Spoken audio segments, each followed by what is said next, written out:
Pada malam ini, saya nak kongsikan dengan tuan-tuan dalam kitab At-Tibyan fi adab hamalatul Quran. Fi adab hamalatul Quran, iaitu adab dalam kita berinteraksi dengan Al-Quran. Sama ada dari konteks seorang pelajar, seorang guru ataupun seorang pembaca Al-Quran. Dalam kitab ni banyak bab, tapi saya nak fokuskan ketika kita membaca Al-Quran. Bismillahirrahmanirrahim. Assalamualaikum warahmatullahi wabarakatuh. Alhamdulillahi rabbil alamin. Wabihi nasta'in. Wala udwana illa ala zalimin. Wassalatu wassalamu ala ashrafil anbiya'i wal mursalin. سيدنا ومولانا محمد وعلى آله وصحبه أجمعين. قال رب اشرح لنا صدورنا ويسر لنا أمورنا واحلل عقدة من ألسنتنا يفقه أقوالنا. اللهم فقهنا في الدين وعلمنا تأويل واهدنا إلى صراطك المستقيم.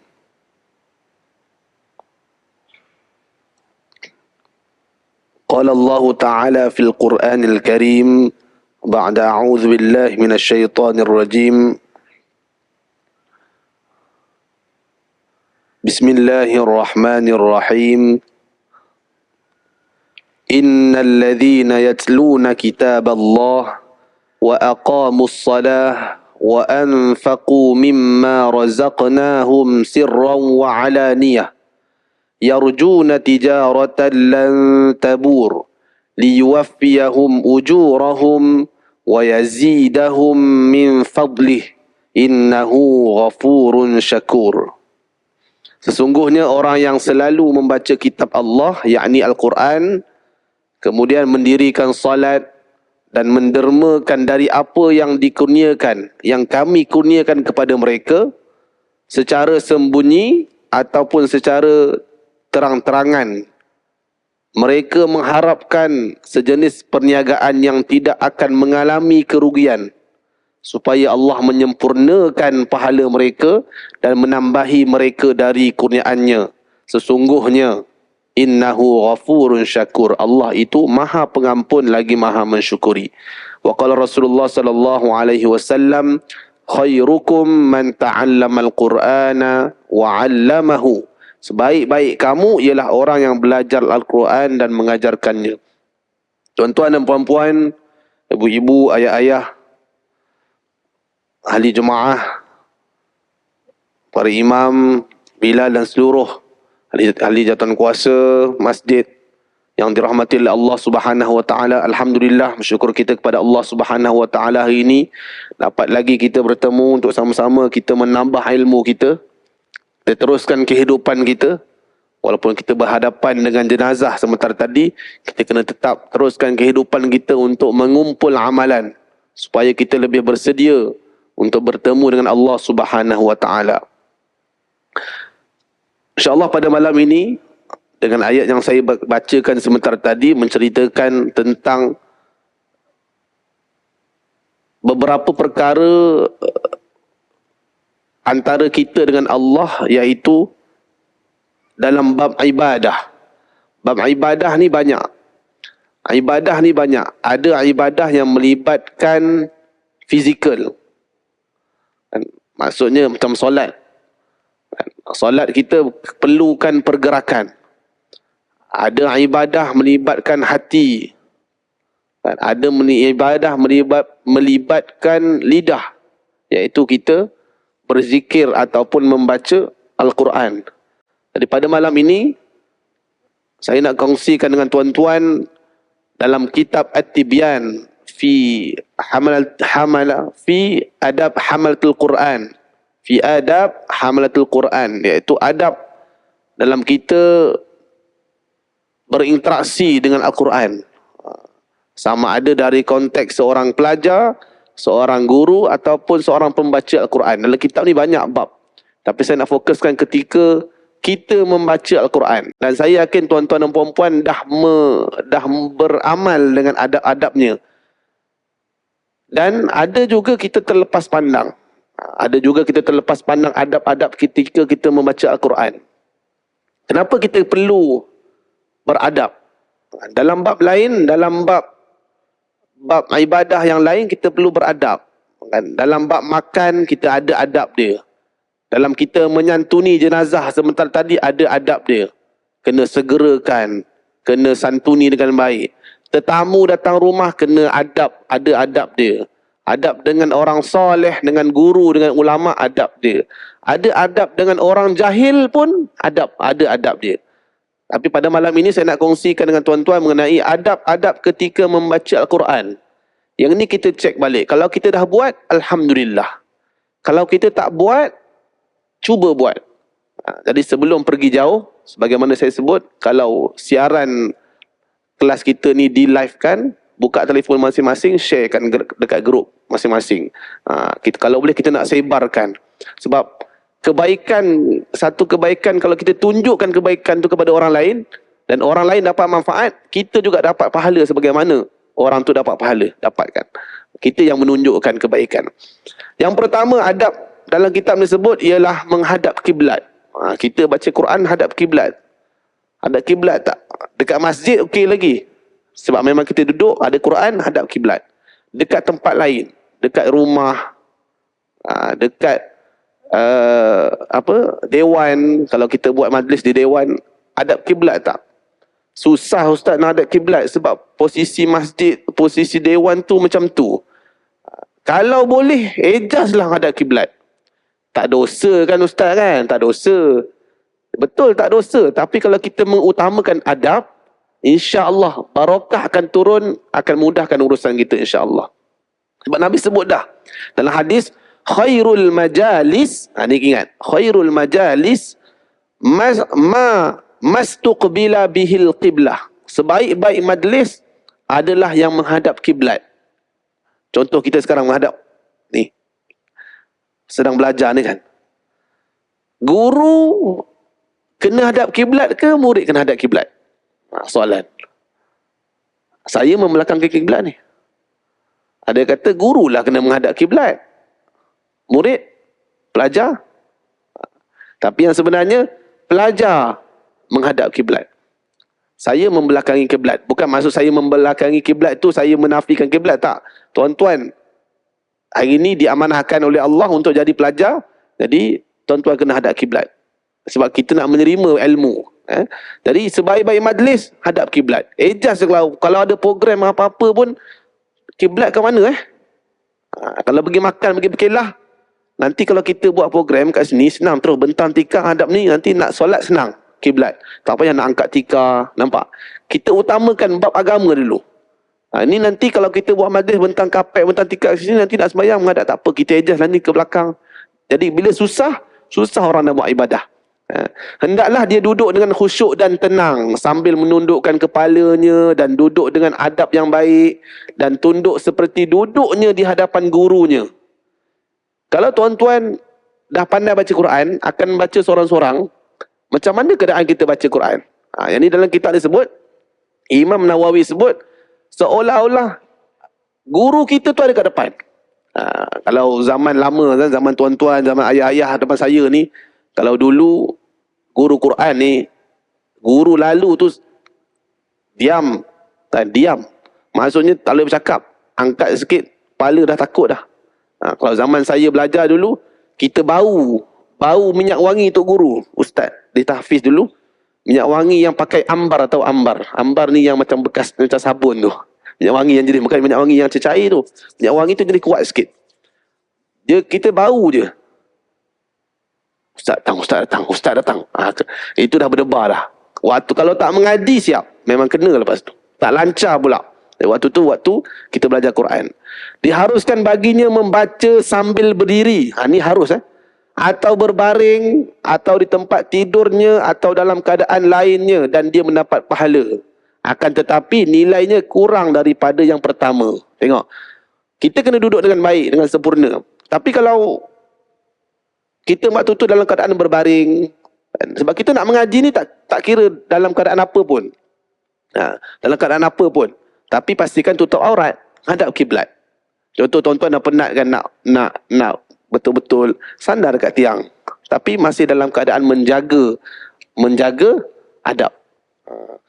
Kemudian kata Sayyidatina Aisyah, kana Rasulullah sallallahu alaihi wasallam yattaqi'u fi hijri fayaqra'ul Quran wa ana haidun. Nabi sallallahu alaihi wasallam bersandar di pangkuan Sayyidina Aisyah. Ketika tu, waktu tu Sayyidah Aisyah ni dia sedang haid dan Nabi baca Quran. Tuan-tuan pernah buat tak? Pernah buat tak sandar dekat isteri baca Quran? Ke kena marah? Sandar sana lah, ada sandar tepi aku apa? Saja nak manja-manja. Waktu kita beribadah pun boleh bermanja dengan isteri. Abu Musa al-Asy'ari pernah berkata, aku membaca Quran dalam solatku dan membacanya di atas tempat tidurku. Tengok, dekat mana-mana pun boleh baca Quran. Dalam kereta, nak tidur tu ada Quran tepi katil kita. Dekat ruang tamu ada Quran. Dekat dapur, letak tempat sesuai lah. Kalau sementara nak tunggu nasi masak, nak pergi keluar jauh pula, duduk kat tepi sambil baca Quran. Kemudian Sayyidah Aisyah juga berkata, sesungguhnya aku membaca hizibku ketika aku berbaring di atas tempat tidurku. Yang penting menghadap kiblat. Yang kedua adab Quran pula, memulakan bacaan Quran ni dengan isti'azah. Isti'azah ni apa? A'udzubillahi minasyaitonirrajim. Kena mulakan. Sebab ini ada antara adabnya. Sebab kita kena minta perlindungan daripada minta Allah lindung kita daripada gangguan syaitan. Sebab waktu ngaji Quran ni lah telefon bunyi. Waktu ngaji Quran ni lah WhatsApp masuk. Waktu tu lah isteri panggil, waktu tu lah suami panggil. Biasa begitu. Letak jauh-jauh telefon nak baca Quran. A'udzubillahi minasyaitonirrajim. Baca betul-betul, minta. Kalau boleh baca tu dengan kefahaman. A'udzubillah, aku berlindung kepada Allah daripada syaitan yang terkutuk. Ya Allah, aku nak baca Quran ni. Sebab hari ni kita baca Quran, kita anggap baca Quran tu macam baca komik, baca biasa, baca. Ini tak kira baca betul salah lagi, tak masuk bab tu lagi. Ni cerita nak baca ni, adab ni. Sebahagian ulama salaf berpendapat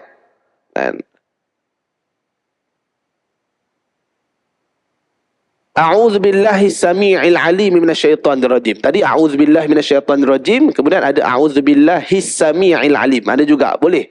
Tak mengapa, nak pilih mana satu pun tak apa. Yang penting baca a'udzubillahi minasyaitonir rajim. Dia disunatkan, tak wajib. Tapi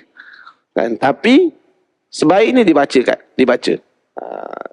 Kemudian bila kita baca tu, pastikan kita betul-betul lah elak gangguan ni.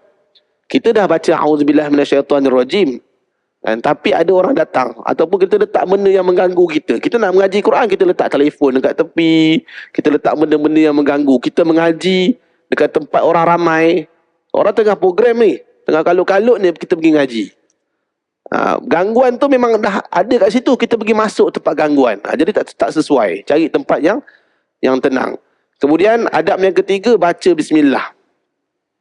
Bismillah pun kena utamakan, sebab ada yang lupa ni. Dia baca auzubillah, bismillah tak baca. Tapi ada syarahan dia, tengok.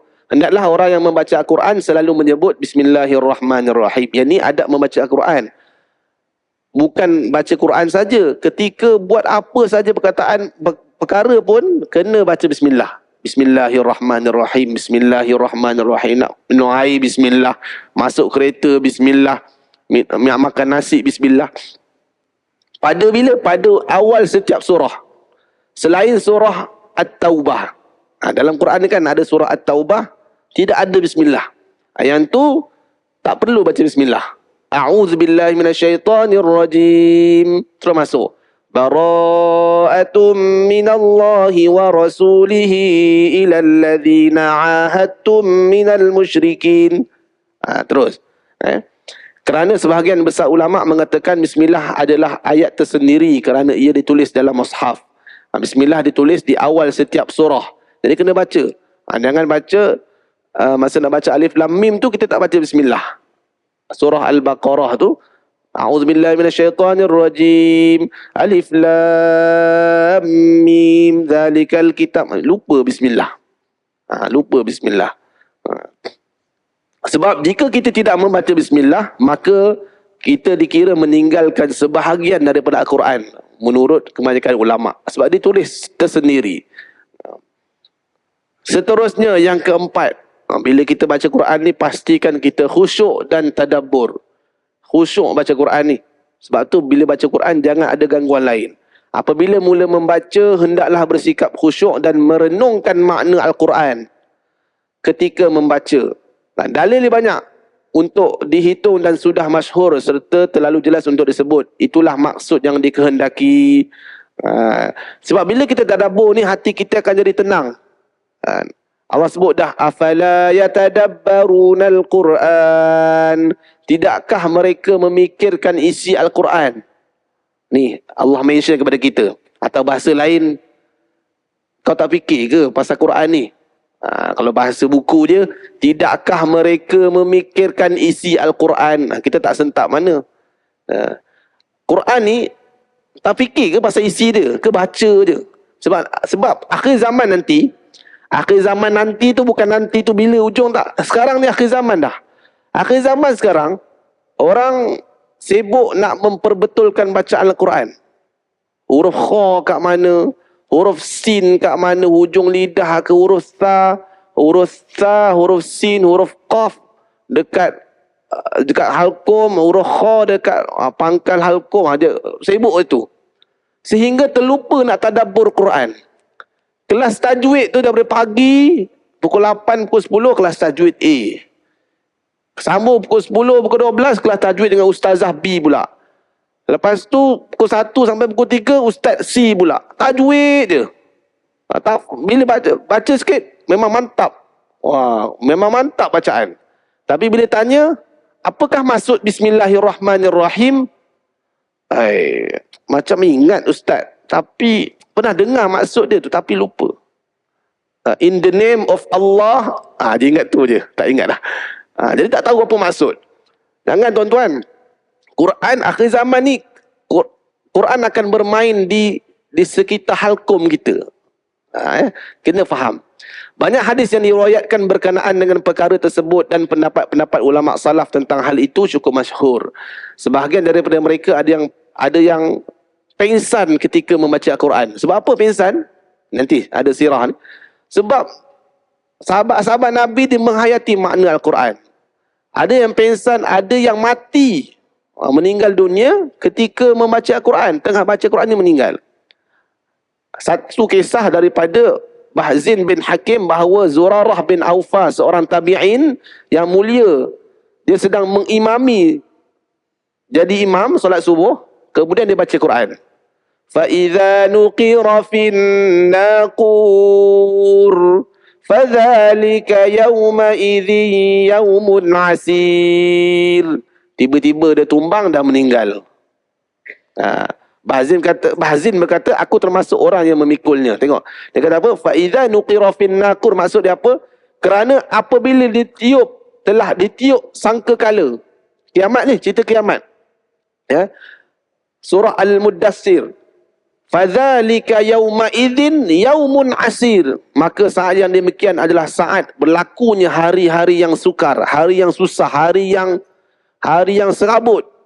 Maksudnya hari kiamat dah tu. Sebab dia menghayati sangat, dia risau. Macam mana keadaan hari kiamat tu, sampai mati. Mati dia. Sampai terjatuh pengsan. Pengsan. Kemudian As-Sayyid yang mulia dan pemilik pelbagai anugerah serta ma'rifat Ibrahim Al-Khawash berkata, untuk menenangkan hati ni ada beberapa perkara. Ubat hati ataupun ubat penyembuh hati ni ada 5 perkara. Yang pertama ni, cara dia baca Quran. Baca Quran, bukan baca Quran saja. Renungi makna dia. Baca Quran, tengok makna. Kalau tuan-tuan dah baca Quran, dah power dah baca Quran, tajwid betul, sifat huruf, makhraj huruf betul dah, naik step seterusnya, pergi kelas tafsir, pergi kelas tadabbur, faham. Ada orang tanya saya, Ustaz, saya nak belajar Apa pula Ustaz depan ni? Saya tajwid saya dah okey kan? Okey, tajwid semua dah baca tu okey lah. Dengan umur yang bertanya saya ni, macam mana bacaan? Okey dah. Terbaik lah. Sekarang saya nak belajar apa Ustaz? Dia tanya saya. Saya pun bagi cadangan. Kan? Kelas hadis ada follow. Hadis. Ada dekat masjid. Okey. Kelas fiqah ada juga. Kelas ni, saya tanya, okey ada. Kelas fahami Al-Quran ada. Saya cakap, saya dah belajar tajwid Ustaz. Tak, faham Quran. Berapa tahun umur Tuan Haji hidup dan boleh baca Quran, dan adakah faham semua 30 juzuk? Tak pernah faham pula. Kena cari.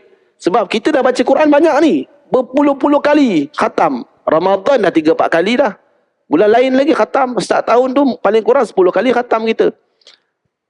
Tapi adakah kita betul-betul faham? Walaupun sikit. Walaupun sikit.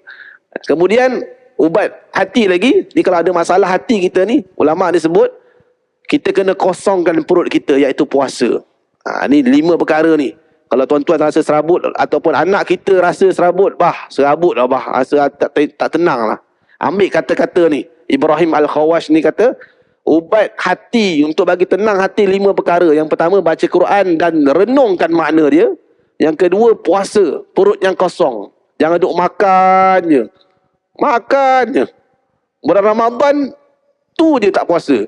Puasa. Bulan lain makan. Makan. Sekarang nak order, senang je. Nak order tekan je, nak makan apa. Yang ketiga, solat malam. Bangun malam. Inilah kekuatan kita umat Islam. Paling kurang 2 rakaat tu jangan tinggal. Paling malas tu, paling malas. Paling malas tuan-tuan, kita dah banyak buat dosa dah. Banyak buat dosa dah kita ni. Solat malam pun tak nak, malu dengan Allah Ta'ala. Solat duha, paling kurang jangan tinggal. Solat malam ni bolehlah kita kata, sepatutnya tak boleh. Bolehlah kita kata tertidur ke apa. Solat duha, waktu kita tengah cerah mata pun kita tinggal juga. Malu tuan-tuan. Malu. Yang keempat, berdoa dengan penuh tawaduk di hujung malam. Doa betul-betul, ya Allah, kenapalah susah sangat aku nak baca Quran, ya Allah. Kenapalah lidah aku ni susah sangat nak sebut huruf zal, ya Allah. Bantulah aku sebut huruf ra dengan betul sebelum aku menutupkan mata ni, ya Allah. Supaya aku dapat baca Quran dengan baik, ya Allah. Minta dengan Allah. Dan yang terakhir, duduk bersama orang-orang soleh. Kalau hati kita rasa serabut, rasa tak tenang, rasa gundah gulana, jumpa tok-tok guru, jumpa ulama, jumpa orang-orang alim, tanya pendapat, sembang.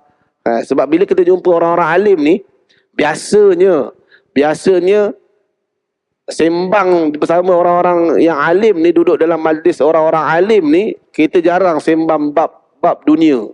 Sembang juga bab dunia, tapi kaitan tu dengan akhirat. Ataupun kita ada orang kawan-kawan kita yang jenis soleh, baik, duduk lepak dengan dia. Dan jangan cari kawan-kawan yang asyik sembang bab bisnes pagi, petang, siang, malam. Bab telefon je, bab video je, bab media sosial je, hari-hari duk sembang benda tu je. Sembang bab jawatan, sembang bab pangkat, sembang bab macam-macam. Akhirnya kita terlupa ibadah kita. Hati kita jadi makin serabut. Bangun pagi tu dah buka dah telefon. WhatsApp masuk, habis serabut dah. Jangan buka lagi. Selesai solat subuh, baru buka.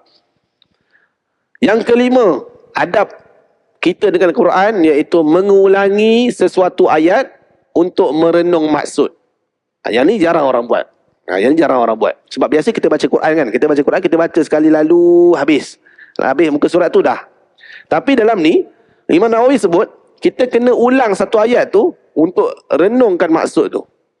Contoh kalau tuan-tuan ada halaqah Quran, ada leader seorang, ada ustaz ke, ada leader lah, tak seperti ustaz, ada tekong seorang tu.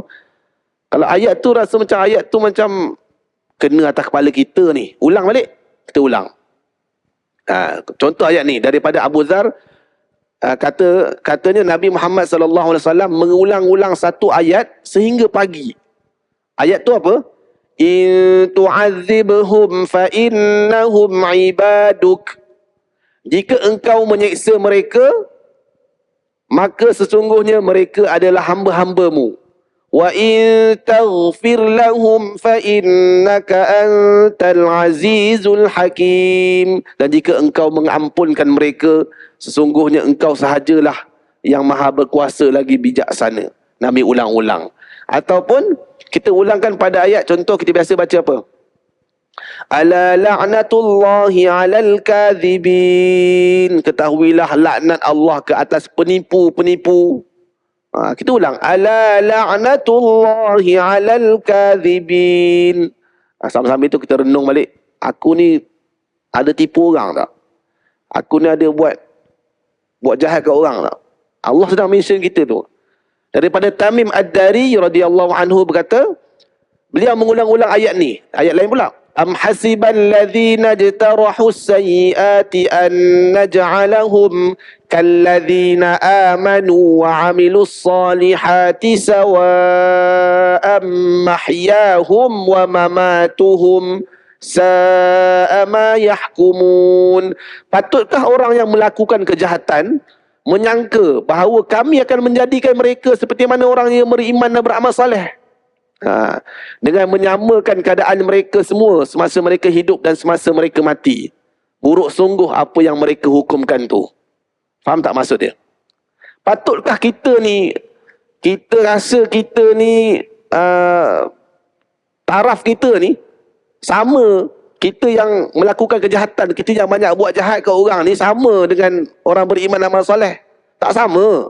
Soalan ni bukan nak kata, soalan ni berbentuk memang tak sama.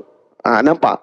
Kemudian dengan orang yang beramal soleh menyamakan keadaan mereka itu masa hidup dengan masa mati. Masa hidup mungkin kita rasa macam kita buat jahat tu kita lah paling hebat, paling mulia. Tapi waktu mati nanti kau akan terima balasan. Buruk sungguh sa'ama yahkumun.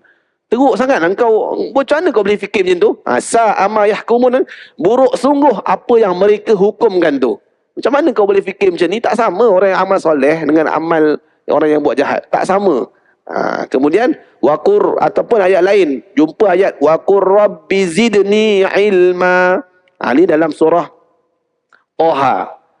Surah Toha ni kan ada ayat rabbi syrah li sadri wa yassir li amri. Itu doa tu. Ulang banyak kali. Ulang. Rabbi zidni ilma. Wahai Tuhanku, tambahlah ilmu aku. Tambahkanlah ilmu aku. Jangan doa saja, kena pergi kelas. Hari-hari doa pagi, petang, siang, malam. Kelas tak pergi, tak boleh. Ilmu dia takkan boleh dapat dengan doa semata-mata. Dia mesti kena ada usaha, iaitu pergi ke kelas. Yang keenam, adab hamalatul Quran yang Imam Nawawi gariskan ialah menangis waktu baca Quran. Tuan, kita pernah menangis tak? Kita menangis sebab imam baca lama ke macam mana? Imam tarawih sini kan biasa masjid ni syekh datang lah. Biasa. Saya baru tahu sini masjid besar, syekh biasa datang. Kita menangis sebab lama sangat imam ni kunut. Kalau tuan-tuan pergi Mesir, kan, di Mesir ada Syekh Jibril. Syekh Jibril ni dia akan turun pada 27 Ramadan. Syekh Jibril tau, bukan malaikat Jibril. Nama Syekh tu Syekh Jibril. Tapi sekarang tak dibenarkan dah. Kerajaan Mesir tak bagi dah datang. Dia punya kunut tuan-tuan 1 jam. Kunut 27 Ramadan. Biasa kami pelajar, kami akan datang 27 Ramadan. Tuan-tuan mula-mula tu tinggi dekat ni lah. Macam Nabi sebut ni. Nampak ni. Allahumma hdina fi man hadait. Okey, amin. Sampai tu dah lama je. Amin lah. Kat sejam tuan-tuan. 45 minit kunut dia. Dah kali macam tu je. Amin. Amin. Itu kunut baca Quran lah. 1 rakaat, 1 makra', 1 bunga. Saya pernah pengalaman jadi imam kat Mesir. Dan memang orang Mesir ni dia faham Quran. Dia nak 1 rakaat, 1 makra', 1 bunga, 1 hizib tu. Dan imam tu seorang. Saya pengalaman, Allah bagi rezeki jadi imam kat sana. Saya kena prepare tenaga. Dan saya takkan makan. Takkan makan yang... Saya makan nasi sebab kita perlu ada tenaga.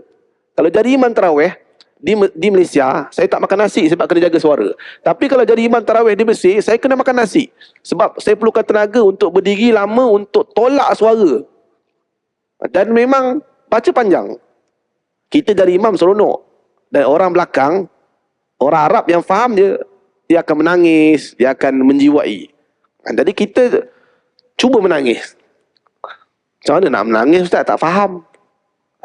Dapat jawapan dia. Macam mana nak menangis Ustaz? Tak faham. Jadi rasa nak faham tu kena buat apa?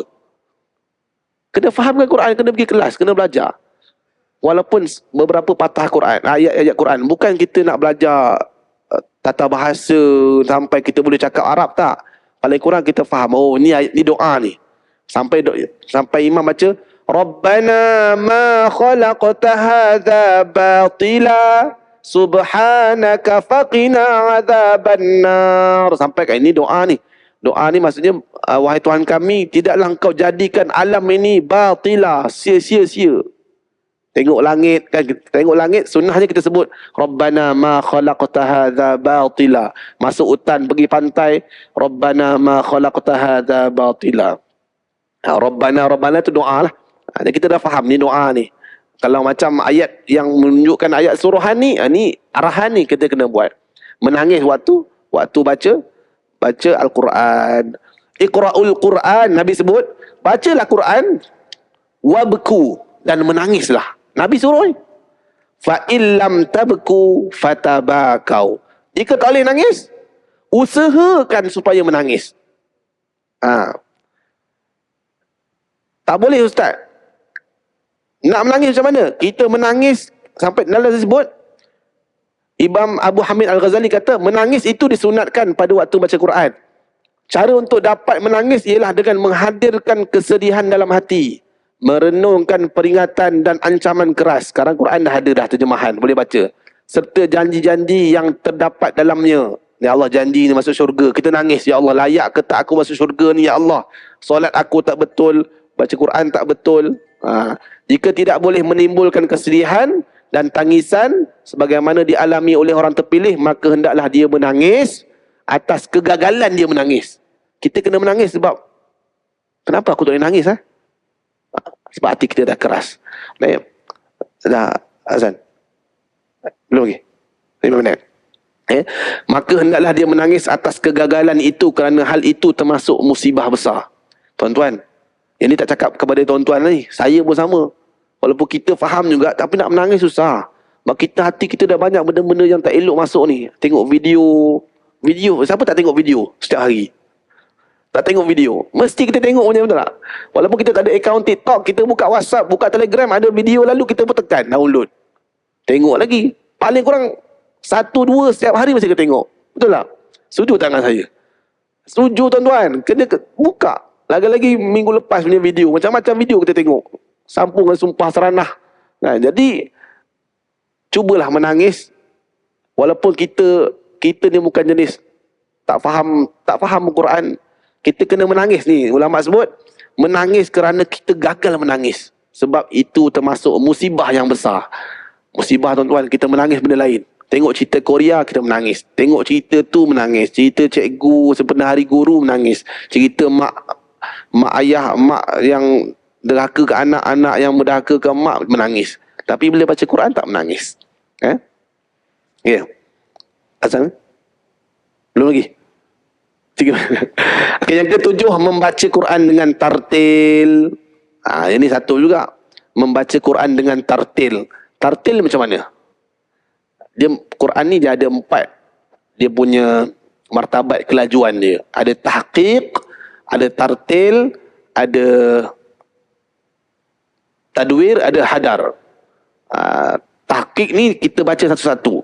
Baca dengan orang untuk belajar Quran. Contoh kalau tuan-tuan tak pandai baca Quran, guru akan baca satu-satu ataupun pelajar baca satu-satu. Contoh kita baca surah Wad-Duha, contoh surah Ad-Duha. Kita start satu. Bismillahirrahmanirrahim. Itu tahqiq. Tahqiq ni kita jelaskan satu-satu huruf dia.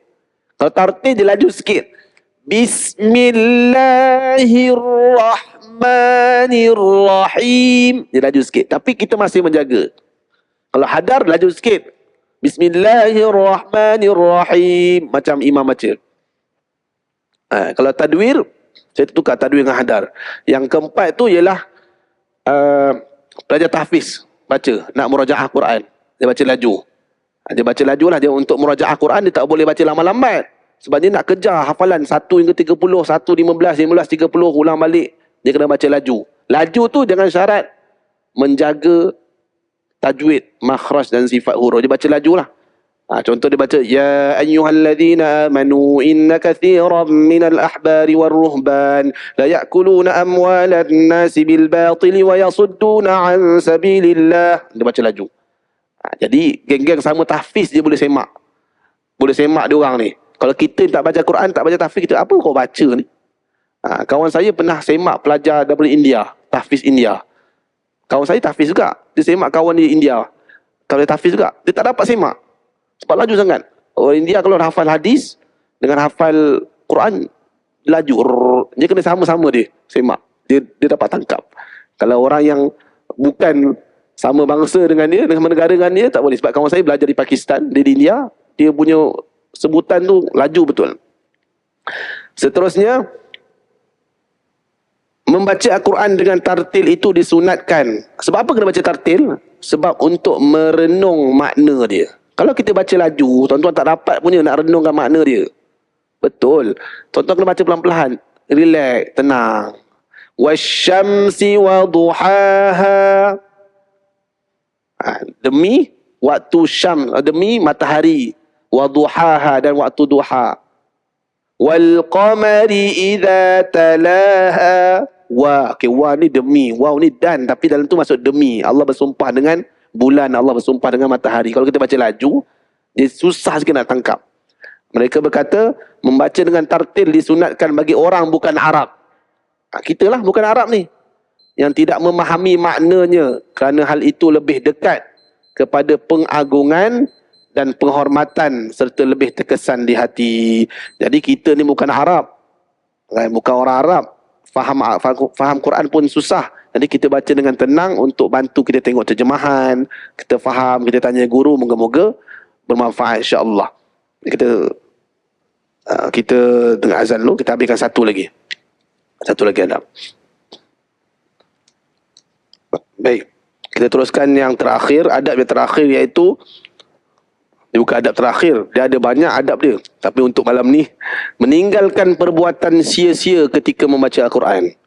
Meninggalkan perbuatan sia-sia ketika membaca Al-Quran. Ustaz, tengah baca Quran takkan kita boleh buat benda lain? Ada. Contoh, hal yang perlu diperhatikan dan amat ditekankan adalah memuliakan Al-Quran. Tengah depan Quran ni jangan buat benda lain.